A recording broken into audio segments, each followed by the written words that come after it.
Martial Peak 3295. Yang Kai menghela nafas, bagaimana reputasi Nona Lan di wilayah timur? Lan He berkata, reputasi apa? Apakah banyak orang yang mengenalmu? Lan He tersenyum dengan tenang, tidak banyak, tapi seharusnya cukup sedikit. Dia juga terkenal di wilayah timur. Meskipun dia tidak bisa dibandingkan dengan Qi Gui, dia masih salah satu pemimpin yang sedang naik daun. Kalau tidak, dia tidak akan memenuhi syarat untuk memasuki Laut Bintang Hancur. Selain itu, Yinle Seng Netherworld dan dua putra suci dari Tanah Suci Brahma telah dibunuh oleh Yang Kai, jadi dia lebih menonjol. Sekarang Kaisar berada di alam Kaisar Orde Pertama, banyak orang secara alami mengenalnya. Kalau begitu kami harus merepotkanmu. Mulut Yang Kai berkedut. Masalah apa? Lan He bingung. Yang Kai menggelengkan kepalanya dan berkata, tidak ada. Dia sama sekali tidak takut dengan Netherworld atau Brahma Saint Land. Akan baik-baik saja jika mereka tidak datang mencari masalah. Tetapi jika mereka melakukannya, dia akan memberitahu mereka apa artinya memukul batu dengan telur. Tapi sekarang Lan He datang untuk mengingatkannya tentang niat baik, dan di tempat umum ini, tidak dapat dihindari bahwa dia akan dilihat oleh beberapa orang. Tentu saja, dia bisa pergi secara langsung, tetapi tindakan Lan He telah memicu kebakaran di Lembah Serigala Langit. Jika orang lain tidak dapat menemukannya, mereka mungkin akan pergi ke Lembah Serigala Langit untuk bertanya, dan Lan He tidak akan berakhir dengan baik. Bagaimana Yang Kai bisa mengabaikan niat baik orang lain, tetapi Yang Kai tidak bisa mengatakan niat baik semacam ini bisa melakukan hal buruk. Dia hanya bisa diam-diam memikirkan cara untuk mengeluarkan Lembah Serigala Langit dari masalah ini dan menghindari keterlibatan. Saat dia memikirkan ini, Lan He berkata, Saudara Yang, apakah kamu tidak bertanya tentang Pulau Binatang Buas Roh? Apakah kamu ingin pergi ke Pulau Binatang Buas Roh? Mata Yang Kai berbinar ketika dia mendengar ini, apakah Nona Lan tahu cara pergi ke sana? Lan He mengerutkan bibirnya dan tersenyum, masalah ini rahasia, saya tidak tahu, tetapi Tuan Lembah harus tahu. Apakah Lembah Serigala Langitmu terkait dengan Pulau Binatang Buas Roh? Lan He berkata, warisan Lembah Serigala Langitku terkait dengan roh ilahi, serigala surgawi yang melolong bulan. Pada tahun-tahun awal, kami pernah menggunakan metode rahasia untuk membesarkan keturunan serigala langit melolong bulan. Sayangnya, garis keturunannya adalah tidak murni, sehingga tidak dapat menampilkan kemuliaan leluhurnya.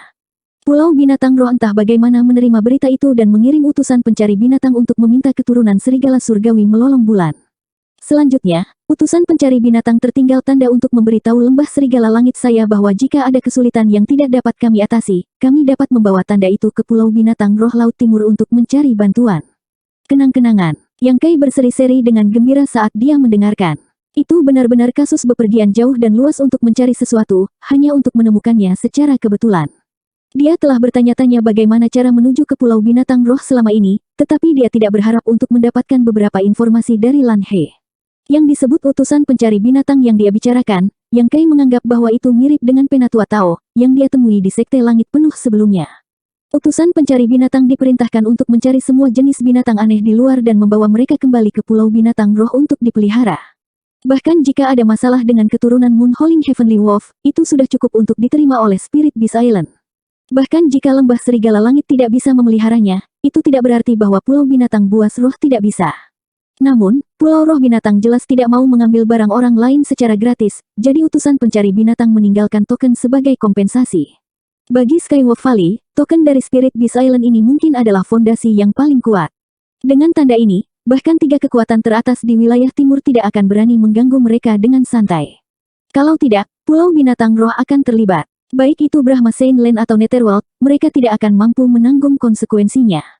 Lan He tersenyum tipis dan berkata, sekarang Saudara Yang, tahukah Anda mengapa saya mengundang Anda ke Lembah Serigala Langit untuk bersembunyi sebentar? Saya tahu bahwa Saudara Yang khawatir bahwa saya akan membawa masalah bagi sekte, tetapi siapa di wilayah timur tidak tahu bahwa Lembah Serigala Langit saya terkait dengan Pulau Binatang Buas. Bahkan jika mereka tahu bahwa Anda telah pergi ke Lembah Serigala Langit, mereka tidak dapat melakukan apa-apa. Yang Kai mengangguk dan berkata, aku terlalu khawatir. Karena itu masalahnya, yang ini akan berterima kasih sebelumnya. Lan He meliriknya dan berkata, Saudara Yang, Anda memperlakukan saya seperti orang luar. Jika bukan karena Anda saat itu, saya akan mati di Laut Bintang Hancur. Bagaimana saya bisa hidup hari ini? Air harus dibalas dengan mata air yang memancar, apalagi anugerah yang menyelamatkan jiwa. Yang Kai berkata dengan tegas, yang ini akan mengingat kebaikan Nona Lan. Sejujurnya, apa yang terjadi saat itu tidak lebih dari sedikit usaha. Lan He juga jatuh ke dalam Void Crack karena dia, dan dia tidak membutuhkan banyak usaha untuk mengirimnya keluar. Setelah bertahun-tahun, dia sengaja datang untuk menemukannya dan memberinya tempat untuk berbaring. Dia bahkan tidak ragu untuk membawa masalah ke lembah serigala langit. Bantuan ini memang tidak sedikit. Namun, jika seseorang menempatkan diri mereka dalam situasi ini, sedikit upaya Yang Kai saat itu memang merupakan anugerah yang menyelamatkan jiwa bagi Lan He. Bantuan ini sangat sulit untuk dijelaskan. Tanpa ragu-ragu, Yang Kai segera melemparkan beberapa keping kristal sumber dan berjalan keluar dari restoran bersama Lan He. Setelah dia bangun, wanita yang baru saja berjalan dengan tenang mengeluarkan kompas komunikasi dan menuangkan Divine Sense ke dalamnya untuk berkomunikasi dengan seseorang. Di kota, Yang Kai dan Lan He berjalan berdampingan dan menuju ke luar kota. Lan He tiba-tiba mengerutkan kening dan berkata, "Saudara Yang, keberadaanmu telah terungkap. Sekarang seseorang mengikuti kita." Yang Kai tersenyum sedikit dan berkata, "Itu akan tergantung pada apakah dia bisa mengikuti kita atau tidak." Setelah beberapa saat, mereka berdua berjalan keluar dari gerbang kota. Yang Kai meminta maaf dan tiba-tiba mengulurkan tangan untuk meraih lengan Lan He. Ketika tubuh mereka bersentuhan, tubuh Lan He sedikit gemetar dan rona merah muncul di wajahnya. Pada saat berikutnya, dia merasakan penglihatannya kabur dan dunia berputar. Ketika dia muncul kembali, dia sudah berada di tempat lain. Ini bukanlah akhir. Pengalaman yang sama berulang beberapa kali. Setelah belasan kali, Yang Kai akhirnya melepaskan lengan Lan He dan berkata sambil tersenyum, "Selanjutnya, saya harus meminta Nona Lan untuk memimpin." Lan dia masih linglung. Dia memutar kepalanya dan melihat sekeliling. Ketika dia melihat ke belakang, tidak ada jejak kota. Memikirkan pencapaian Yang Kai di Space Force, sebuah pikiran mengerikan muncul di benaknya. Kekuatan luar angkasa, gerakan instan. Karena Li Wuyi, orang-orang di wilayah timur memiliki pemahaman tentang prinsip luar angkasa. Mereka tahu bahwa Li Wuyi mampu mengabaikan penghalang ruang dan langsung berpindah dari satu tempat ke tempat lain. Kekuatan luar angkasa misterius semacam ini disebut gerakan instan. Namun, semua orang hanya mendengar tentang hal semacam ini dan belum pernah melihatnya dengan mata kepala sendiri, apalagi mengalaminya. Tetapi pada saat ini, Lan He mengalami sensasi gerakan instan. Pada saat itu, dia merasa seolah-olah dia sedang bolak-balik melalui ruang angkasa, sensasi magis namun dingin. Dengan cara seperti itu, siapa di dunia ini yang bisa menghentikannya? Tidak heran dia berani berkeliaran di wilayah timur sendirian. Tiba-tiba, dia terkejut dan bertanya dengan heran, "Saudara Yang, apakah Anda sudah menjadi Kaisar Orde Kedua?" Sebelumnya, Yang Kai tidak menggunakan kekuatannya sehingga dia tidak menyadarinya, tetapi begitu Yang Kai mendesak Kaisar Qi, dia segera merasakan tingkat ranah Yang Kai saat ini. Yang Kai mengangguk, "Saya baru saja menerobos belum lama ini." Lan He sedikit linglung dan tertegun lama sebelum dia berkata, "Saudara Yang benar-benar jenius yang menentang surga." Ketika mereka bertemu untuk pertama kalinya di Laut Bintang Hancur, keduanya masih berada di alam sumber Dao Orde Ketiga. Lan He dikejutkan oleh berbagai penampilannya. Kemudian, ketika dia mendengar bahwa Yang Kai telah menerobos ke alam kaisar di Laut Bintang yang hancur, dia tahu bahwa masa depannya tidak terbatas. Tapi dia tidak pernah menyangka bahwa setelah bertahun-tahun, Yang Kai benar-benar akan membuat terobosan lain. Lan He sekarang adalah seorang kaisar di alam kaisar Orde Pertama, dan berkat Laut Bintang Hancur, dia telah memperoleh kesempatan untuk menerobos, tetapi dia tidak percaya diri untuk menerobos ke alam kaisar Orde Kedua. Dari Kaisar Realem dan seterusnya, setiap terobosan sangat sulit, dan setiap rintangan sulit bagi pahlawan yang tak terhitung jumlahnya. Jika bukan karena ini, tidak akan ada begitu sedikit kekuatan top di dunia ini. Dalam sebuah kekuatan, selama itu memiliki Kaisar Orde Ketiga yang bertanggung jawab, itu bisa dianggap sebagai kekuatan utama. Orang terkuat di lembah serigala surgawi hanyalah Kaisar Orde Kedua. Menekan keterkejutan di hatinya, dia mengumpulkan pikirannya dan menentukan arah, lalu melambai ke Yang Kai dan bergegas ke arah lembah serigala surgawi. Di kota tepi laut, aula utama tempat Space Array berada sangat ramai hari ini. Sosok-sosok kuat muncul di aula utama dari semua tempat, membuat prajurit yang menjaga Array tercengang. Dia tidak tahu hari apa hari ini dan mengapa begitu banyak guru datang ke kota. Setelah beberapa saat, setidaknya 30 pembudidaya Kaisar Realem telah berkumpul di aula utama. Sepintas, jelas bahwa 30 orang ini berasal dari dua kelompok orang. Salah satunya memancarkan aura suram, seolah-olah mereka baru saja kembali dari api penyucian mata air kuning, membuat orang merasa tidak nyaman.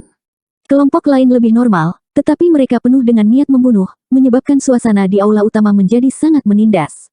Mereka berasal dari Netherworld dan Brahma Saintland. Para penjaga berkumpul, dan beberapa orang bermata tajam mengenali asal-usul kedua kelompok orang ini. Mengapa mereka ada di sini? Mungkinkah semacam harta langka akan muncul di sini? Jika tidak, bagaimana bisa begitu banyak master muncul? Ini semua adalah pembudidaya Kaisar Realem, pembudidaya Master Realem yang biasanya sulit dipahami. Aku khawatir tidak ada harta langka.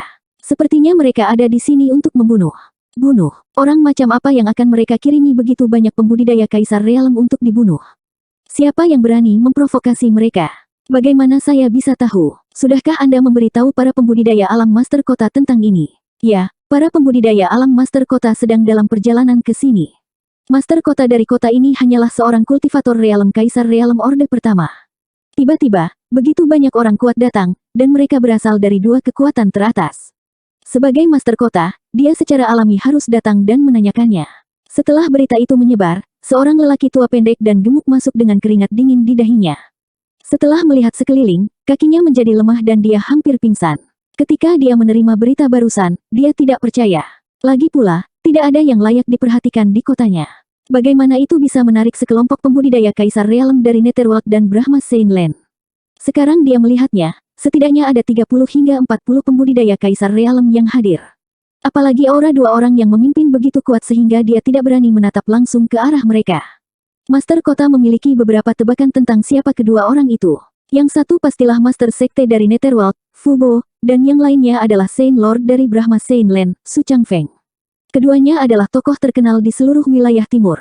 Pada saat ini, mereka benar-benar datang bersama. Keringat dingin di dahi tuan kota yang pendek dan gemuk menjadi lebih parah. Dia tahu bahwa jika dia tidak menanganinya dengan baik kali ini, hari-hari baiknya sebagai Master Kota akan berakhir. Dia tidak berani lalai dan dengan cepat naik untuk menyambut mereka. Siapa yang mengira bahwa baik Fubo maupun Su Changfeng tidak memiliki niat untuk memperhatikannya? Mereka hanya mengajukan beberapa pertanyaan kepada seorang wanita. Setelah beberapa saat, Fubo berteriak dengan marah, "Sampah!" Dengan bunyi gedebuk, wanita itu berlutut dan berkata dengan ketakutan, "Bawahan ini tidak berguna.